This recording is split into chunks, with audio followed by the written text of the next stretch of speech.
നീ വിചാരിക്കുന്ന പോലെ അല്ല കാര്യങ്ങള്. ഇച്ചായൻ ഇതിൽ നിരപരാധിയാ. എന്നോടുള്ള വൈരാഗ്യം തീർക്കാൻ ഞാനാണെന്ന് വിചാരിച്ച നീ ഒന്നും വിട്ടണ്ട. ഞാൻ അത്ര ഇല്ല കുട്ടിയൊന്നുമല്ല. കാലം കുറെ ഞാനിത് കണ്ടു കേട്ട് കഴിയുന്നു. ആദ്യ കുർബാന പന്തലിൽ നിന്ന് ഇത് ഞാൻ എന്നോട് മിണ്ടാതെ പോയപ്പോഴേ എനിക്ക് സംശയം തോന്നിയതാ. അനി, നീ എന്നെ തെറ്റിദ്ധരിച്ചിരിക്കുക. ആ പെങ്കച്ചിന്റെ അനിയത്തിയുടെ കല്യാണത്തിന് ആ പെണ്ണിന്റെ കുടുംബം ആരെയും നോക്കാൻ നിങ്ങൾ ആരാ? അവിടെ കിട്ടുമോ? നിങ്ങൾ എന്നോട് രക്ഷമിണ്ടണ്ട. നിങ്ങൾ എന്നാ വേണേലും ചെയ്തോ. ഇന്നാ ഇനി ഇങ്ങോട്ട് അവിടെ കഴുത്തേ കൊണ്ട് കിട്ടും.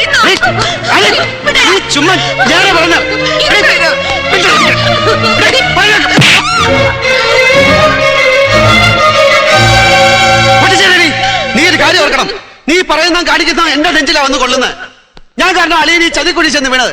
അതിന്റെ സത്യം കണ്ടവരും കേട്ടവരും നാട്ടുകാരും ഒക്കെ അറിഞ്ഞിട്ടും കൂടെ കഴിയുന്ന നിനക്ക് മനസ്സിലായാലും പൊട്ടിച്ചെല്ലടി.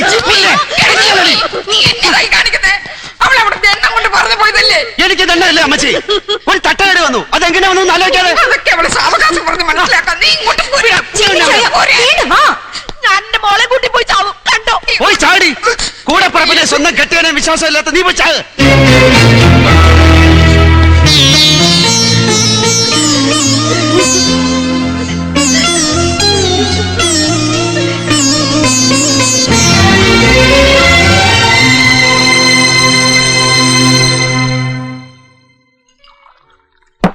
ആ ബാറിന്റെ പടിക്കൽ വെച്ച് മണമേലപ്പയെ കണ്ടപ്പോഴേ എനിക്ക് സംശയം തോന്നിയതാ. അവൻ ആ പെണ്ണും പിള്ളേ ഫോൺ വിളിച്ച് പറഞ്ഞത്. എന്നിട്ട് ഇപ്പോഴാണോ പറയുന്നത് മാത്തച്ച? അപ്പോഴേ കൊടുക്കണ്ടേ പടാ. ചാച്ചൻ മരിക്കുന്ന നാള് വരെ ഞങ്ങൾ മക്കളുടെ ദേഹത്ത് ചാച്ചൻ തൊട്ടിട്ടില്ല. ഞാൻ നാനിയെ തല്ലി. ആറ്റിപ്രാക്കലെ തൊന്തരവ് 2 ദിവസം കൊണ്ട് കഴിയും. പക്ഷെ വിഷം കഴിച്ച ആ നായർ കൊച്ചു ചത്തിരുന്നെങ്കിൽ ആര് സമാനം പറയും? ഈ അറിവാണിച്ച് പറയുമായിരുന്നോ? ജിമ്മി പോട്ടറാ, ഇനി നീ ഇതും പറഞ്ഞ് ചുമ്മാ അടാപിടി ഉണ്ടാക്കരുത്. എന്നെ ഇലക്ഷന് നടത്തുന്ന കാര്യമല്ലേ നിങ്ങളിപ്പോ പറയാൻ പോകുന്നത്? അങ്ങനെ അണ്ണാക്കി കുത്തിയവർക്ക് കുർബാനം ചൊല്ലിക്കൊണ്ട് എനിക്ക് ഇലക്ഷന് നിൽക്കേണ്ട MLA ആണ്ടെന്നേ. മണമേലപ്പ റൂം നമ്പർ 14 പോയിട്ടുണ്ട്. കൂടെ കുറച്ച് കമ്പനിയുണ്ട്. അപ്പയാ വിളിക്കുന്നത് പറയടാ.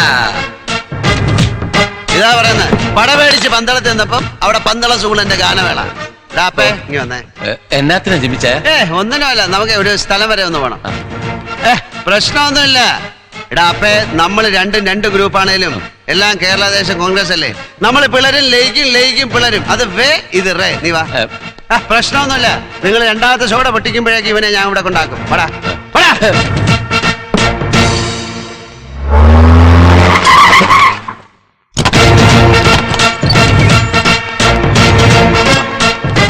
Good evening madam. Good evening.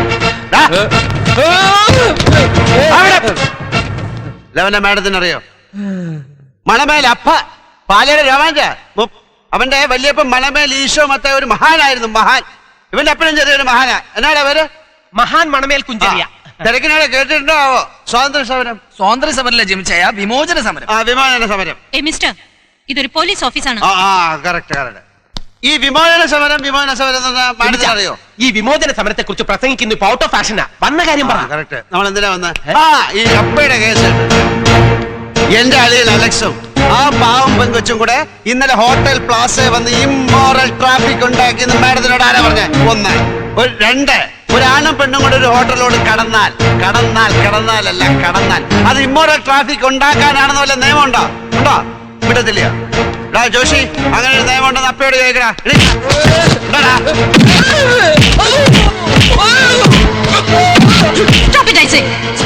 ഇപ്പൊ നിർത്തി തരാം. Madam cool down. ക്ഷമ ആട്ടിൻ സൂപ്പിന്റെ ഫലം തരും തരാതിരിക്കാമെന്നാണ് മണമേൽ ഈശോ മത്തായി പറഞ്ഞിരിക്കുന്നത്. ആ കൊച്ചു ഹോട്ടലിൽ മുറിയെടുത്ത കാര്യം മാഡത്തിനോട് വിളിച്ചു പറഞ്ഞാല് ആര് പറഞ്ഞിട്ടാണ് കള്ള? ഏതൊക്കെ ഹോട്ടലിൽ എവിടെയൊക്കെ ആരൊക്കെയോ മുറിയെടുക്കുന്നു. അതൊന്നും ശ്രദ്ധിക്കാതെ ഈ കൊച്ചു ഈ ഹോട്ടലിൽ മുറിയെടുത്ത കാര്യം മാഡത്തിനോട് വിളിച്ചു പറഞ്ഞെന്തിനാ?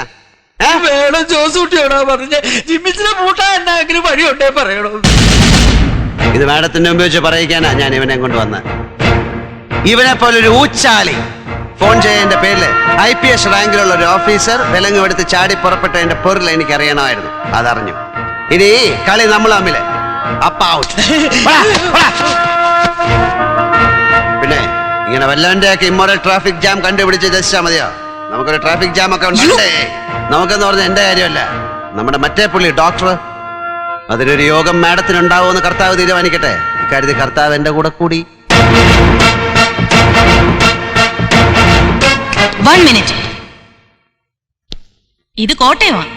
കാഞ്ഞിരപ്പള്ളിയും പാലായും ചങ്ങനാശ്ശേരിയും മീനച്ചിലും ഒക്കെ അടങ്ങുന്ന കോട്ടയം. ഇവിടം ഭരിക്കുന്നത് ഗുസ്തിക്കാരും കേരളദേശംകാരുമാണ്. അപ്പൊ പിന്നെ ഞങ്ങൾ പോലീസുകാർ എന്താ ചെയ്യാ? ഇതൊക്കെ തന്നെ. ഈ യൂണിഫോം ധരിച്ചിരിക്കുന്നിടത്തോളം കാലം ഇവിടെ ഒരു നിയമം വിട്ട കളി നടത്തില്ല. ഒത്തിരി ഉറക്കമിളച്ചും ട്യൂഷൻ ഫീസ് കൊടുത്തും പഠിച്ചെടുത്തതാ ഈ IPS. ആയിക്കോട്ടെ, നല്ല കാര്യം, നല്ല കാര്യം. നമുക്ക് ഈ ഗാനവേല അങ്ങോട്ട് തുടങ്ങാം. എന്നാ പിന്നെ ഞങ്ങൾ ഇറങ്ങട്ടെ.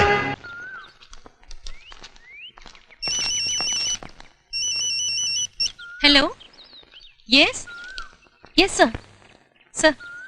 Yes sir. മിനിസ്റ്റർ ഗസ്റ്റ് ഹൗസിൽ എത്തിയിട്ടുണ്ടെന്ന്. ഞാൻ അവിടെ പോയിട്ട് ഓഫീസിലേക്ക് വന്നോളാം. ഉഷ വയ്ക്കോളൂ. Okay madam. ഉഷേ, ആ ഫയലിംഗ് തരൂ.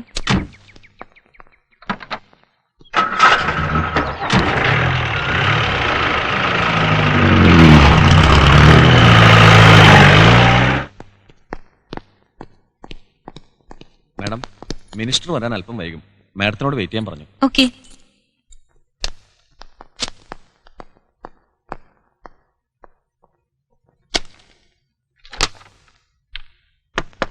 Yes, come in. Good morning madam. എന്ത് വേണം തനിക്ക്? മാഡം ചൂടാവരുത്. ഞാനൊരു ഉടക്കിന് വന്നതല്ല. നമ്മൾ തമ്മിലുള്ള പ്രശ്നം പറഞ്ഞു തീർത്തിട്ട് രമ്യതയിൽ നീങ്ങാമെന്ന് എഴുതി. എനിക്ക് തന്നോട് പ്രശ്നമൊന്നും ഇല്ലല്ലോ. താൻ പോണം. പോകാം മാഡം. ഇനി എന്നെയും എന്റെ കൂടെയുള്ളവരെയും മാഡം ദ്രോഹിക്കില്ലെന്ന് ഉറപ്പ് തരണം. അതൊക്കെ നമുക്ക് ഓഫീസിൽ വെച്ച് സംസാരിക്കാം. താനിപ്പോ പോ. ഞാൻ പോവാം മാഡം. പിന്നെ അന്ന് ഹോട്ടലിൽ വെച്ച് എന്റെ അളിയനോടൊപ്പം മാഡം റെയ്ഡ് ചെയ്ത് പിടിച്ച ആ നായര് കൊച്ച് ചാവാൻ വേണ്ടി വിഷം കഴിച്ച വിവരം മാഡം അറിഞ്ഞായിരുന്നോ? ചത്തില്ല, പക്ഷെ പറഞ്ഞുറപ്പിച്ച അനിയത്തിയുടെ കല്യാണം അങ്ങ് മാറിപ്പോയി. അതിന് ഞാൻ എന്ത് വേണം? ഒന്നും വേണ്ട. ഒരു പാവപ്പെട്ട പെണ്ണിന്റെ ജീവിതം തട്ടിത്തൂയപ്പോ നിന്റെ സൂക്കേട്ടിന് കുറച്ച് കുറവ് വന്നല്ലേ? മിസ്റ്റർ, മാന്യമായിട്ട് സംസാരിക്കണം. മാന്യമായിട്ട് സംസാരിക്കാനല്ല, മാന്യമായിട്ട് പെരുമാറാനാ ഞാൻ വന്നത്. നീ മന്ത്രിയെ കാണാൻ വന്നല്ലേ? ഇവിടുന്ന് മന്ത്രി വരില്ല. നിന്നെ തനിച്ച് കിട്ടാൻ ഞാൻ ആളെ വെച്ച് വിളിപ്പിച്ച. നിന്നോടുള്ള കണക്ക് എനിക്ക് തന്നെ തീർക്കണം. ഇല്ല, എനിക്ക് മനസ്സമാധാനം ഉണ്ടാവത്തില്ല.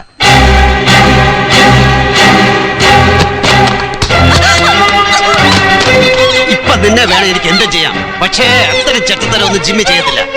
ജിമ്മി നിന്നെ പോലല്ല, തറവാട്ടി പറഞ്ഞു. പക്ഷെ ചെയ്യാത്ത കുറ്റത്തിന് മാനം പോയാലുള്ളൊരു വിങ്ങല് നീ അനുഭവിക്കണം. പാവപ്പെട്ട ഒരു പെണ്ണിന്റെ കണ്ണീരിനുള്ള മറുപടി ആയത്. എടുത്തോ, ഫോട്ടോ എടുത്തോ. എന്റെ ആംഗിൾ